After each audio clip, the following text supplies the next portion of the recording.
Good afternoon. Oh, I'm sorry. We gained a caucus member, everybody.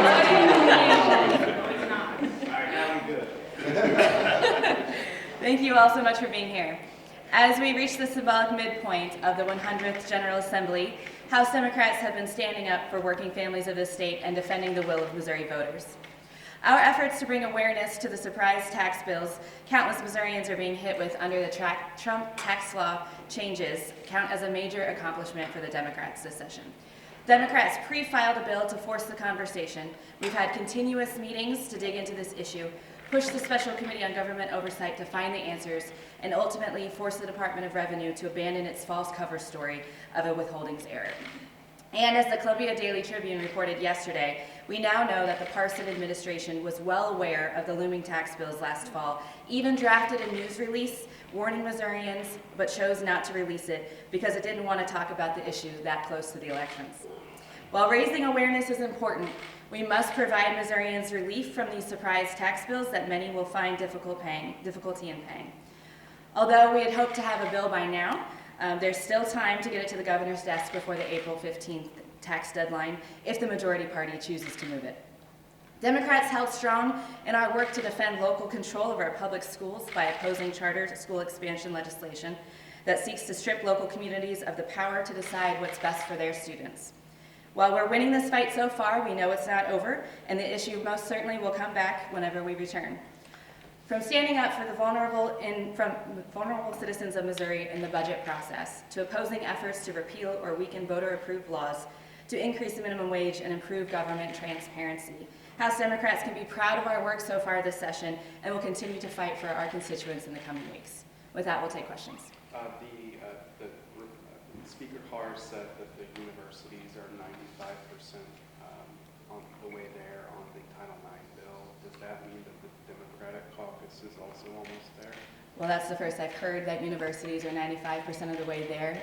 There were lots of amendments in committee, but we do not believe that that has gone far enough.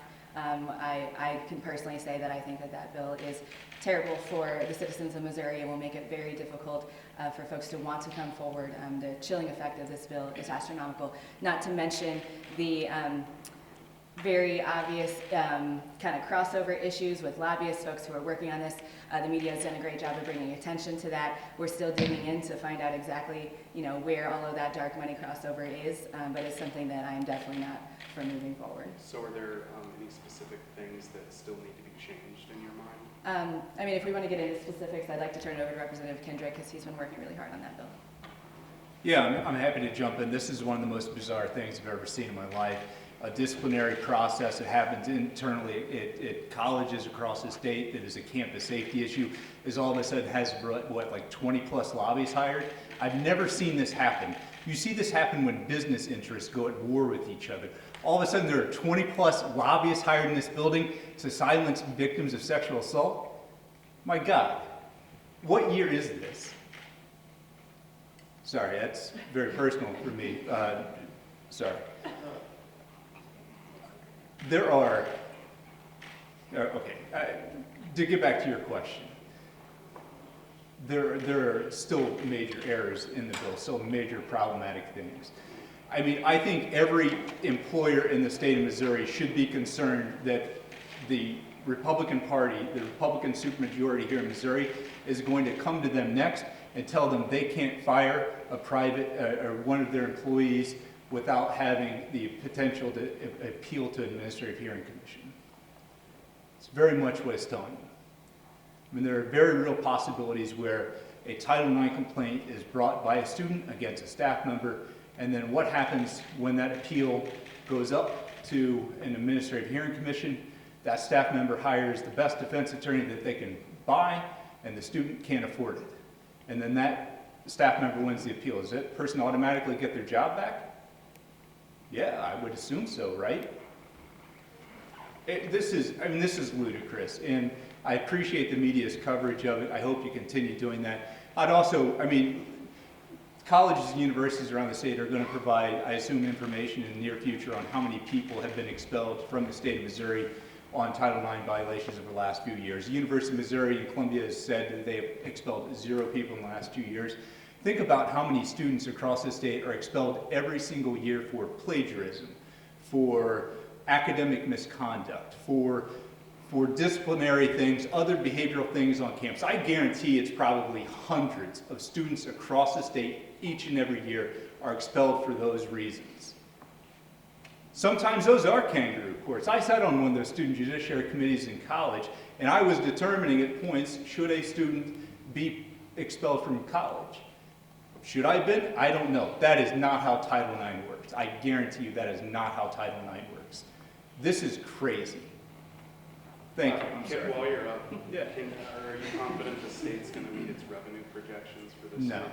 no, I'm not confident. I think that it's becoming increasingly worrisome that we're down 6.2% year-to-date on revenue collections right now.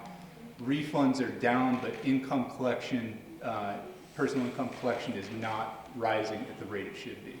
I think it should be very alarming. I think that it's a very real possibility that what Democrats were talking about in 2014, as well as into the future about the fiscal notes of 509 being way off, I think that's very possibly the case that is what's going on here. Not saying we're not going to get close to hitting. I don't think we're going to end the year down 6.2%, but I'm becoming less optimistic that we hit that 1.7.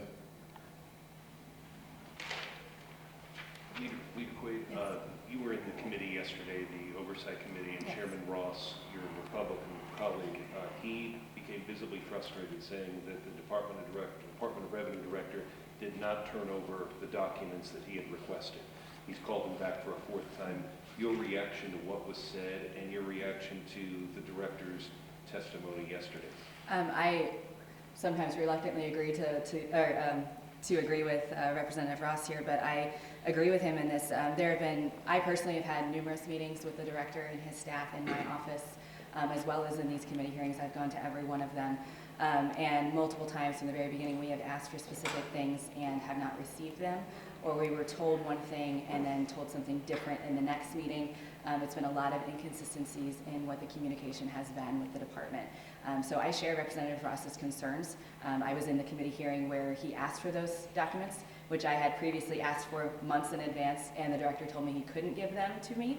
Then he told Representative Ross in the last hearing that he could, and then at this hearing you saw that they were not given. So I am thankful that Representative Ross is pushing forward with this and working with us to hold these folks accountable. Leader Quaid, I know there's several members of your caucus that have proposed constitutional amendments regarding the city-county merger and it being a local vote. Has your caucus come to the determination that it can't necessarily advocate for the will of the people by protecting minimum wage in clean Missouri, and also support a city-county merger plan that could be implemented even if the city and county voters vote against it? Has that just been the conclusion of your caucus? You know, to be very honest with you, we haven't had that specific discussion. We are definitely leaning on and looking to our St. Louis caucus members for direction on what their constituents are wanting. I will always stand with voters that are affected by whatever it is that we're discussing. And so we're deferring to them. There are some sub-caucuses that are both bipartisan and within our caucus trying to determine language and things and stances that they're taking as members. So when it comes to what's going on in St. Louis, you know, I will be fully supportive of my caucus members and what they think is best for their constituents. When it comes to your question of defending the will of voters, I will always stand by the will of voters, and I do believe that, in my personal opinion, again, I will defer to my St. Louis folks, but when we're discussing anything like this of a merger of municipalities, I want to know what those folks want, and I want to stand with them. So I do think that by advocating for both of these things, they are parallels, and I think that we can definitely be doing both. I don't know if Representative Bosley wants to address this question, given that she has sponsored it. How confident, given that there is bipartisan opposition to the merger, how confident are you that maybe something like you propose could actually get floor time? Because I also know that there's a lot of lobbyists trying to prevent anything similar to your constitutional amendment from ever reaching debate. Like, how confident are you that it'll actually come to the floor eventually? I'm very confident because, as Leader Quaid said, the bipartisan support of it, people do not want local control to be affected by this. This is something that will take away local control. This is something that actually goes against their beliefs. So we need to pay attention to what's going on and ensuring that the people of St. Louis City and St. Louis County have their say, and not giving it to someone else or going outside the realms of what they want and what directly affects them.